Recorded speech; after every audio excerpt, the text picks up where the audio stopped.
Elimination technique आपण सीईटीच्या exam मध्ये use करू शकतो का? कुठले मोस्ट ऑप्शन्स असतात? जर आपण ऑप्शन बी सगळे सिलेक्ट केले तर किती मार्क येतील? जर त्यांनी यावेळेस ऑप्शन बदलले तर तुमचे मार्क्स जातील.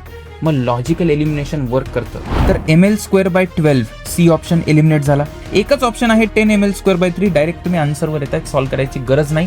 की दादा मी अभ्यास तर खूप केलाय बट मी कॉन्फिडंट नाहीये की मला हा क्वेश्चन जमेल की नाही, की आता ह्या लास्ट मिनिमम डेज मध्ये आता आपल्याला असं काय केलं पाहिजे ज्याच्याने आपण एक्झामसाठी कॉन्फिडंट असू. जर तुझं प्रिपरेशन चांगलं असेल ना तर तू काही विसरू शकत नाही. आपलं माइंड तेवढं कॅपेबल आहे. बट मॉक टेस्ट मध्ये मला खूप कमी मार्क मिळाले, तर आता ह्या सिच्युएशन मध्ये मी चांगले मार्क सीईटीच्या एक्झाम मध्ये स्कोअर करू शकतो का? कारण की मॉक टेस्ट मध्ये आधीच कमी मार्क येतात. पेपर दिलाय नाही दिलाय यापेक्षा आता या पॉइंटला हे फोकस करा की मी प्रत्येक बॉलला कसं खेळलं पाहिजे. तर त्या एक्झाम मध्ये आपल्याला टाइम मॅनेजमेंट कसं करायचं? So hi everyone, welcome back to another new video. So guys, आता सीईटीच्या एक्झामसाठी खूप कमी दिवस राहिलेत. आता ह्या कमी दिवसांमध्ये आपल्याला भरपूर काही गोष्टी आता रेडी करून ठेवायच्या. म्हणजेच काय की आता एक्झामला गेल्यानंतर आपल्याला काय काय करावं लागेल, एक्झाम मध्ये आपल्याला टाइम मॅनेजमेंट कसं करायचं आहे, आपल्याला क्वेश्चन कसे सॉल्व्ह करायचे, हे सगळं आत्तापासून आपल्याला रेडी करून ठेवायचं आहे. आपलं माइंड ह्यासाठी आता रेडी असलं पाहिजे. आता ह्याच टॉपिकसाठी गाईड करण्यासाठी मी अगेन आपल्या चॅनलवरती अद्वय जोशी सरांना बोलवलेलं आहे, ज्यांना तुम्ही स्वयं फिजिक्स या नावाने ओळखत असाल. आता अद्वय सर आपल्याला पूर्ण गाईड करणार आहेत की ह्या मिनिमम डेज मध्ये तुम्हाला काय स्ट्रॅटेजी फॉलो केली पाहिजे. तर सर, आता कसं आहे ना की आता सीईटीच्या एक्झामसाठी खूप कमी दिवस राहिलेत. आता ह्या कमी दिवसांमध्ये मुलांना अँक्झायटी इश्यूज खूप होतात की दादा मी अभ्यास तर खूप केलाय बट मी कॉन्फिडंट नाहीये की मला हा क्वेश्चन जमेल की नाही, की आता ह्या लास्ट मिनिमम डेज मध्ये आता आपल्याला असं काय केलं पाहिजे ज्याच्याने आपण एक्झामसाठी कॉन्फिडंट असू. तर तुम्ही ह्याबद्दल काय सांगाल? कसं आहे ना, कुठल्याही जेव्हा इम्पॉर्टंट इव्हेंट असतो एक्झामच्या आधी तर ही भीती वाटणं साहजिक आहे. मला पण माझ्या परीक्षेच्या आधी भीती वाटायची. इनफॅक्ट जेव्हा आपण क्रिकेट खेळायला जातो, फायनल मॅच असेल तर फायनल मॅचला जेव्हा बॅटिंग किंवा बॉलिंग करायची असेल तेव्हा पण टेन्शन येतो. तर हे स्वाभाविक आहे, पण घाबरायची अजिबात गरज नाहीये. जर तुझं प्रिपरेशन चांगलं असेल ना तर तू काही विसरू शकत नाही. आपलं माइंड तेवढं कॅपेबल आहे की त्यावेळेस त्या पॉइंटला सगळ्या गोष्टी आठवून देण्यासाठी.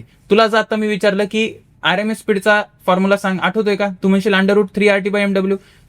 याचा सांग, क्रिटिकल वेलॉसिटीचा फॉर्म्युला सांग, आठवतोय का? येस सर आठवतोय. मग कसं म्हणतो तो विसरला? तर थोडंसं माइंड आपल्याला वेड्यात काढायचा प्रयत्न करतो. प्रेशर असतं ते थोडंफार, पण एक्झाम मध्ये होऊन जाईल, काळजी करू नको. आता सर काय ना, मी आता काही व्हिडिओज अपलोड केले होते आणि त्या व्हिडिओच्या कॉमेंट्समध्ये ना भरपूर मुलांचे डाऊट्स होते की दादा मी मॉक टेस्ट तर मी अपिअर केलाय बट मॉक टेस्टमध्ये मला खूप कमी मार्क मिळालेत. किंवा काही मुलांचे असे पण कॉमेंट्स आले होते की दादा मी मॉक टेस्ट पाहिजे तेवढे दिले नाहीयेत. तर आता ह्या सिच्युएशनमध्ये मी चांगले मार्क सीईटीच्या एक्झाम मध्ये स्कोअर करू शकतो का? कारण की मॉक टेस्टमध्ये आधीच कमी मार्क येत आहेत, तर एक्झाम मध्ये चांगले मार्क स्कोअर करू शकतो का? मला वाटतं करू शकता. त्याचं कारण असं आहे की मॉक टेस्ट ज्यांनी दिले नाही हे कुठल्या टाईपचे विद्यार्थी आहेत, तर ते असे विद्यार्थी आहेत जे बी आणि सी कॅटेगरीमध्ये, ज्यांचं हाफ प्रिपरेशन होतं किंवा ज्यांचं काहीच प्रिपरेशन नव्हतं. तर तसंही तुम्ही फुल पेपर अटेम्प्ट करणार नाही आहात, ठीक आहे? म्हणून तुम्हाला टाइम मॅनेजमेंटचा इश्यू नाहीये.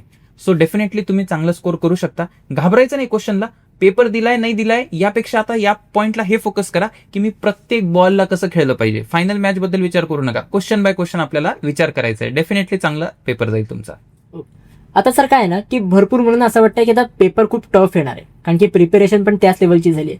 तर आता आपल्याला कसं मॅनेज केलं पाहिजे? मी तर म्हणेल ना की tough paper is a blessing. तुम्ही प्रे करा की तुमचा पेपर टफ आला पाहिजे. त्याचं कारण असं आहे, पेपर सोपा जेव्हा येतो, नीट 2024चा जर पेपर आपण बघितला ना तर तो सोपा पेपर होता. ऑलमोस्ट 40-50 विद्यार्थ्यांना आउट ऑफ मार्क्स होते. आउट ऑफ 720 पैकी 720 हे हिस्टॉरिकल होतं. मग याच्यामुळे काय होतं की ज्यांचं प्रिपरेशन कमी आहे ना ते सुद्धा विद्यार्थी चांगलं स्कोर करतात आणि मग कॉलेजला आपल्याला प्रॉब्लेम जातो. सो पेपर टफ आला ना तर जे शेवटच्या मोमेंटला अभ्यास करतात, ज्यांचं थोडंफार प्रिपरेशन झालंय ना ते ऑटोमॅटिकली बाहेर येतात. सो आणि टॅकल कसं करायचं सर, मग हे तर कळालं. टॅकल करायला एक थंब रूल बघा, मी जे सांगतोय ते इझी आणि मीडियम क्वेश्चनला फोकस करायचा. कुठलाही पेपरला टफ काय बनवतं? सीईटीचा मी तुम्हाला आता सांगतो, 50 प्रश्नापैकी फिजिक्सला 10 प्रश्न असे असणारचे जे तुम्हाला ते टफ वाटतील, जे जेई मधून विचारतील, नीट मधून विचारतील किंवा त्यांचा सोर्स आपल्याला माहिती नाही. You focus on 40. इझी आणि मीडियम क्वेश्चनवर फोकस करा. To the point. अवघड प्रश्न दिसला सोडून द्यायचा, सोपा प्रश्न आहे व्यवस्थित करायचा. कारण जर सोप्या प्रश्नाला तुम्ही अडकले तर तुम्ही कॉम्पिटिशन मध्ये बाहेर जाल, ठीक आहे? So do that. ओके, आता एक्झाम मध्ये आता जसं की सीईटीची एक्झाम खूप जवळ आली, तर त्या एक्झाम मध्ये आपल्याला टाइम मॅनेजमेंट कसं करायचंय? टाइम मॅनेजमेंट बघा, टाइम मॅनेजमेंटला एक सोपा रूल आहे. टफ प्रश्न सोडले, ते जे पहिला रूल सांगितला. आणि नेक्स्ट काय ना, तुमची रिव्हिजन चांगली असली पाहिजे. ठीक आहे, व्यवस्थित फॉर्म्युले रिवाईज करा. कुठल्या टाईपचे क्वेश्चन्स तुम्ही सोडवलेत आधी ना, ते एकदा मेंटली सोडून बघा. जर फिजिकली सोडवायला वेळ नसेल ना, तर माइंड फ्रेमिंग करा की हा क्वेश्चन काय म्हणतोय, कुठला फॉर्म्युला लागेल. सो ती माइंडची जी सायकल आहे ना, ती पटपट होत जाईल. सो जर तुम्ही हे केलं तर टाइम तुमचा मॅनेज होऊन जाईल, काळजी करू नका. ओके, आता सपोज काही मुलांची उद्या एक्झाम आहे, तर एक्झामच्या आदल्या दिवशी मुलांनी मॅनेज कसं केलं पाहिजे, त्यांचं माइंड एकदम शांत, काम कसं ठेवलं पाहिजे. कारण की आदल्या दिवशी तर खूप स्ट्रेस असतो की आता आपल्याला हे करायचं आहे, हे करायचं आहे, आपलं हे प्रिपेअर न झालंय. तर त्या मुलांसाठी तुम्ही काय सजेस्ट कराल? बघा, स्ट्रेस येणं ही स्वाभाविक गोष्ट आहे. आता स्ट्रेस येतो म्हणून अजून एकदा स्ट्रेस घ्यायचा असं करू नका. सो सिम्पल तुम्ही काय करू शकता, फिजिक्स, केमिस्ट्री, मॅथ्स सकाळी उठायचं, सकाळी उठून व्यवस्थित रिवाईज करायला सुरू करा. लिहून काढा, है ना. जर डोक्याला आठवत नसेल तर हळूहळू लिहित चला. आणि एकदा सिलेबस तुम्ही रिवाईज केला ना, एक संध्याकाळी 6, 7, 8 वाजेपर्यंत, की त्याच्यानंतर चांगली झोप मस्ट आहे. कारण तुम्हाला तिथे रिअल टाइम क्वेश्चन्सला टॅकल करायचंय. एक्झाममध्ये शेवटी वगैरे प्रिपेअर करणं, त्या भानगडीत न पडता जर तुम्ही व्यवस्थित रिव्हिजन केली, व्यवस्थित झोप घेतली, सो डेफिनेटली विल एक्सेल. आता सर, भरपूर मुलात ना तुक्का स्ट्रॅटेजी किंवा एलिमिनेशन टेक्निक बद्दल जाणून घेण्याचे खूप व्हिडिओ सर्च करतात की एलिमिनेशन टेक्निक कशी आपण यूज करायची. एलिमिनेशन टेक्निक आपण सीडीच्या एक्झाममध्ये यूज करू शकतो का? कुठले मोस्ट ऑप्शन्स असतात? जर आपण ऑप्शन बी सगळे सिलेक्ट केले तर किती मार्क येतील? तर मोस्टली हे एलिमिनेशन टेक्निक काय आहे आणि ह्याला आपण सीडीच्या एक्झाममध्ये कसं यूज केलं पाहिजे? बघा, एलिमिनेशन जो आहे ना, तर एलिमिनेशन इज अ हँडब्रेक. जो कारला हँडब्रेक असतो दॅट इज एलिमिनेशन. तो जर तुम्ही सारखा वापराल तर तुमची गाडी खराब होऊन जाईल, तुमचा ऍक्सिडेंट होऊन जाईल. बट एलिमिनेशन सीईटी मध्ये काम करतं. ते वाला नाही की सगळे बी मार्क करा, सगळे सी मार्क करा, सगळे डी करा. करू शकता, पण मग अगेन जर त्यांनी यावेळेस ऑप्शन बदलले तर तुमचे मार्क्स जातील. मग लॉजिकल एलिमिनेशन वर्क करतं. आणि ते कसं करतं, मी एखादा क्वेश्चन तुम्हाला करून दाखवतो. जसं हा क्वेश्चन जर आपण बघितला, 2024च्या सीईटीला विचारलेला प्रश्न आहे. आता या प्रश्नामध्ये आपल्याला मोमेंट ऑफ इनर्शिया पाहिजे ओ पॉईंटच्या अबाउट. 4 रॉड दिले ज्यांचं मास एम आहे आणि प्रत्येकाची लेंथ एल आहे. आता याला जर आपण रिअल टाइम सॉल्व्ह करायला गेलो ना तर वेळ लागेल. मग लॉजिकल एलिमिनेशन कसं करायचं सर? तर तुम्हाला माहिती आहे की कुठल्या पण एका रॉडचा मोमेंट ऑफ इनर्शिया त्याच्या एंडच्या अबाउट किती असतो? ml²/3. म्हणजे जर मी फक्त एओ रॉड पकडला त्याचा ml²/3 आहे, ओसी पकडला तर त्याचा सुद्धा ml²/3 आहे. म्हणजे निश्चितपणे जे आन्सर आहे ते ml²/3 पेक्षा जास्त पाहिजे. आता ऑप्शन बघा बरं तुम्ही, ABCD. तुम्हाला काय दिसतंय?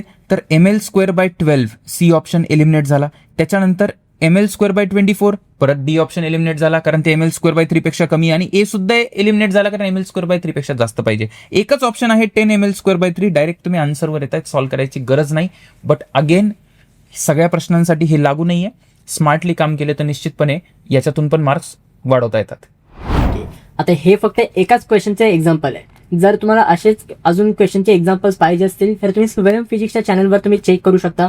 सरांनी अतिशय सुंदर, एकदम छान, सिम्पल वे मध्ये एक्सप्लेन केलं की आपण एलिमिनेशन टेक्निक कशी आपण यूज केली पाहिजे. इव्हन दो जर सरांनी ह्या टायमाला जर ती व्हिडिओ पोस्ट केली असेल तर त्या व्हिडिओची लिंक मी तुम्हाला डिस्क्रिप्शन बॉक्समध्ये प्रोव्हाइड करेन. आता सर कसं आहे की आता एक्झाममध्ये गेल्यानंतर मुलं खूप मिस्टेक करतात. म्हणजे आधी स्ट्रेसमध्ये असतात, अँक्झायटी असते आणि त्याच्यामध्ये खूप काही असे मिस्टेक करतात.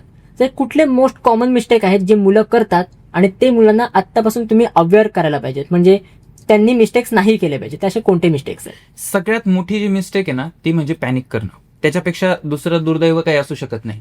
बघा, जो पॅनिक केला ना तो पहिल्याच 10 मिनिटात कॉम्पिटिशनच्या बाहेर जातो. तुम्हाला पेपर आल्यानंतर शांतपणे पहिले 10-15 मिनिटं द्यायचे, विचार करायचा की पेपर आपल्याकडनं काय डिमांड करतोय. वरवरून क्वेश्चन बघा, जे सोपे प्रश्न आहेत त्याला सॉल्व्ह करा आणि थोडा सुरुवातीला आहे ना कॉन्फिडन्स गेन करा. एकदा तुम्ही सेट झाले, क्रिकेटमध्ये कसं पहिले 2-3 ओव्हर आपण सेट होतो, त्याच्यानंतर मग आपला स्ट्राईक रेट वाढतो, त्याच पद्धतीने तुम्हाला फॉलो करायचंय. सेकंड म्हणजे काय की एक्झामला जर तुमचं जे एक्झाम सेंटर आहे तिथे तुम्हाला जाणं आवश्यक आहे. एक दिवस आधी जाऊन बघा, तिथे शांतपणे बघा, स्वतःला अफर्मेशन द्या की नाही हेच माझं युद्ध क्षेत्र आणि इथे मी जिंकून दाखवणार.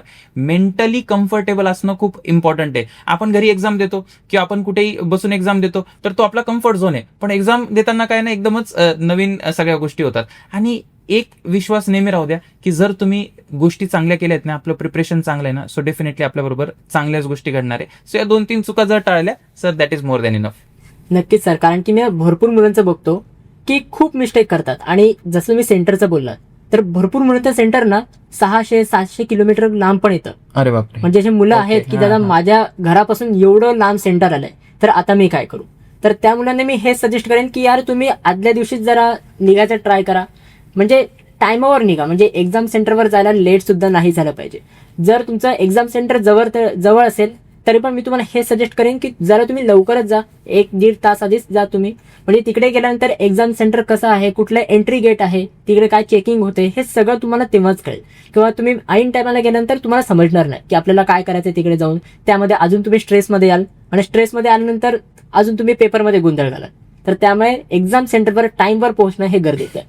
आता सर भरपूर असे पॅरेंट्स आहेत, ते पॅरेंट्स विचारतात की आता आमचा काय रोल असला पाहिजे, आम्ही मुलांना कसं गाईड केलं पाहिजे, कारण की मुलं आमची खूप स्ट्रेसमध्ये आहेत. तर आता आमचा ह्याच्यामध्ये काय रोल असला पाहिजे? तर सीईटी एक्झाम आहे ना, हा मेंटल गेम जास्त आहे, ठीक आहे. आणि मेंटल गेममध्ये आपल्याला सगळ्यात जास्त लागतो कॉन्फिडन्स, आणि तो कॉन्फिडन्स देऊ शकतात आपले पालक, कारण ते आपल्या अत्यंत जवळ असतात.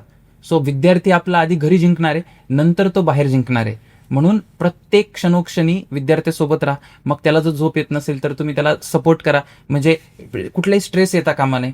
आणि काही झालं तरी एवढा विश्वास आपल्याला मुलांना असला पाहिजे की आई बाबा आमच्या पाठीशी आहे. नक्कीच सगळेच पॅरेंट्स अत्यंत सपोर्टिव्ह असतात. मला ॲज अ टीचर पण अनुभव आहे.